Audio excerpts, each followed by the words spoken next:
फिर pregnancy test positive आने के यूजुअली 2 वीक्स के बाद एक बेसिक डेटिंग स्कैन किया जाता है।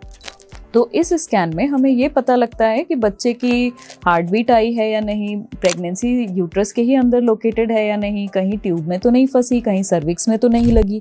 ये चीज़ें देखी जाती हैं, बच्चे की हार्ट रेट देखी जाती है और इससे एक एक्सपेक्टेड डेट ऑफ डिलीवरी निकाली जाती है।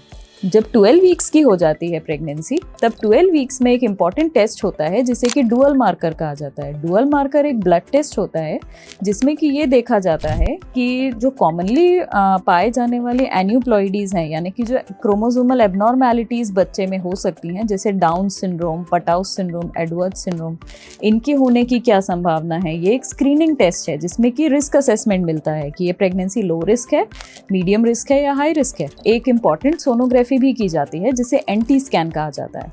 बच्चे में कुछ फीचर्स देखे जाते हैं जैसे कि नेजल बोन बन गई या नहीं, न्यूकल ट्रांसल्यूसेंसी का साइज उसका देखा जाता है। इसके बाद होता है एनॉमली स्कैन। एनॉमली स्कैन होता है प्रेगनेंसी के 18 से 20 वीक्स के टाइम पे।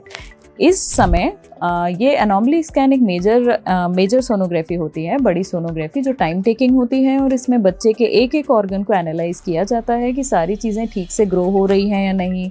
30 वीक्स के अराउंड एक ग्रोथ स्कैन होता है। ग्रोथ स्कैन एक सोनोग्राफी होती है जिसमें कि हम देखते हैं कि बच्चे की बढ़त समय के अनुसार सही चल रही है या नहीं। इसके बाद एक और ग्रोथ स्कैन कराया जाता है नियरली 37 वीक्स के आसपास।